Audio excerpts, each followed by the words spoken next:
mark everything in red so you guys can see. I'm gonna leave 6 inches from the top to accommodate the cap, and then we have the feeding tube that's gonna go down a little bit on that. So 6 inches. I'm just gonna use all these red text as the straight guide. So we'll go 1, 2, 3, 4, 5, 6. I'm gonna start right here. This is my first cut right here. And then I'm gonna use this, it'd be, like I said, real useful to have these flexible measuring tape right here. Just gonna tape that. So we're gonna do 6 of them. So we're gonna go 8, 16, 24, 32, and 40. So that's 1, 2, 3, 4, 5, and 6.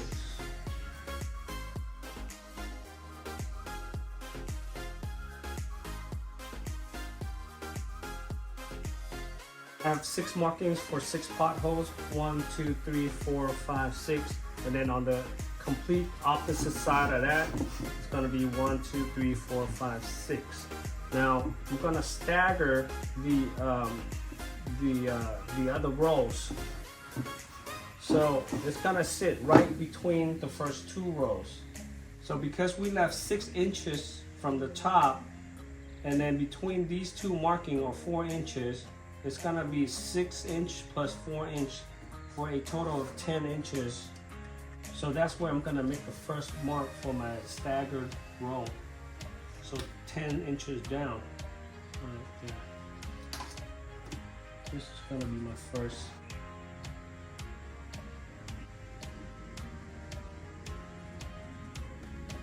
And after we finish marking the row that is staggered, we're gonna go exactly the opposite of that again.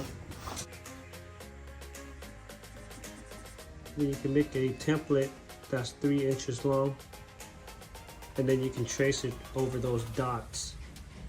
6 already marked, 1, 2, 3, 4, 5, 6. We're gonna go directly up to the opposite side, right here. Put 6 lines.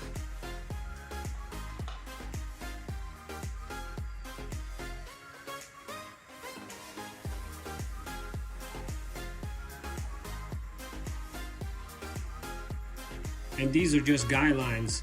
When you go and cut with the cut stop, it's not gonna line up evenly with the line drawn on here.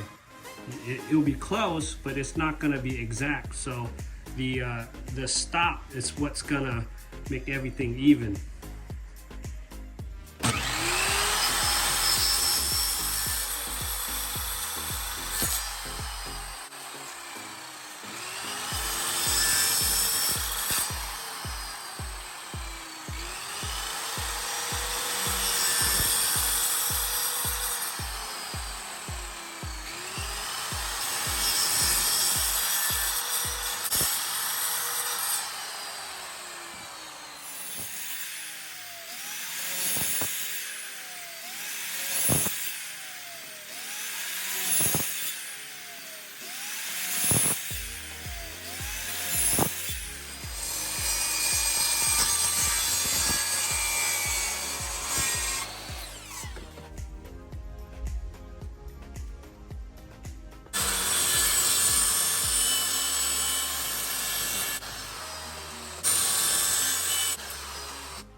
Okay, and to make the pothole, you will need some sort of heat. In my case, I'm going to be using the heat gun. Some people use like a blowtorch, which isn't really a good idea because that could burn this and brown it. This is the guide for me to get my the potholes exactly the same length or the same width as my netted pot. So you can use bottles. Some people use bottles. Some people use any kind of object that could you know, get them to the 2-inch hole that they need, but this is probably the easiest way to do it. Okay, so I'll show you guys how to do the first one.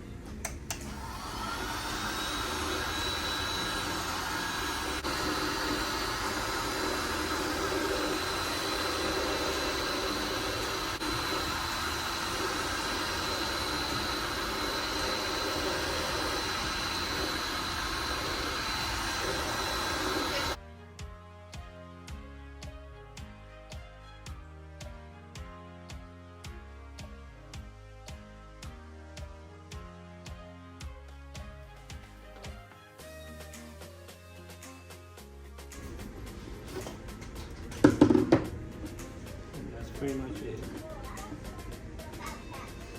And it's already hardened.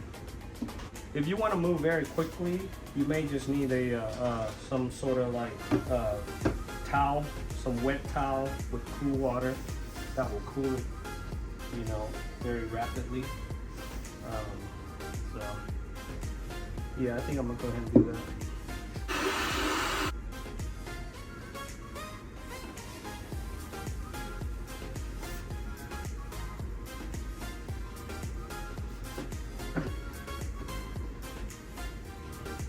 That these rings fit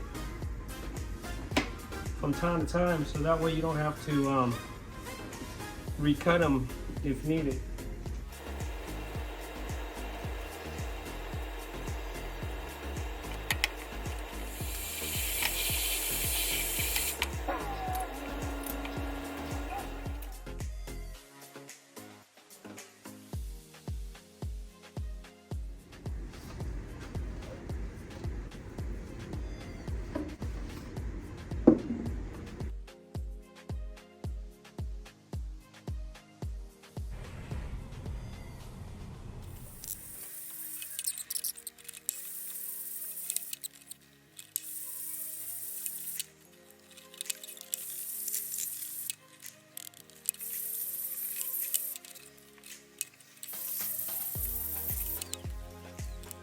So here we have some tear on the end of the holes here. I think what happened was I was trying to move so fast, and so on my heat gun, the settings, I turned it all the way to max. So this heat gun let you adjust the temperature by dialing the knob here.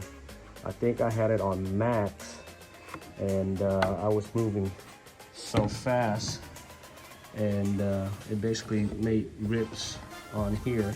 And what I noticed is that when you just dial it back, do about 60 to 70% of the heat coming out of here, and you'll get results like this here where there's no tear. Yeah, it'll take a little bit longer, but it's more worth it. You don't get the tear like you do here. So just keep in mind to move nice and slow. And if you guys want, I'll put a link to this heat gun in the description below.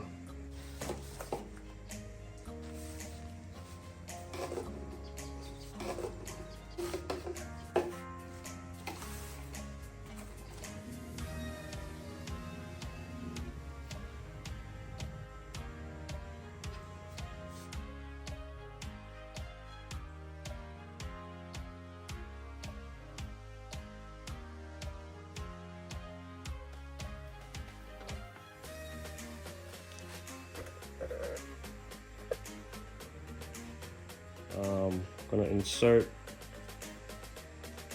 this section here into the cap, and then what we're gonna do, have one of these end caps on there, and then we're gonna drill some holes right here so the water will come out like a spray, and this will go on top of the tower.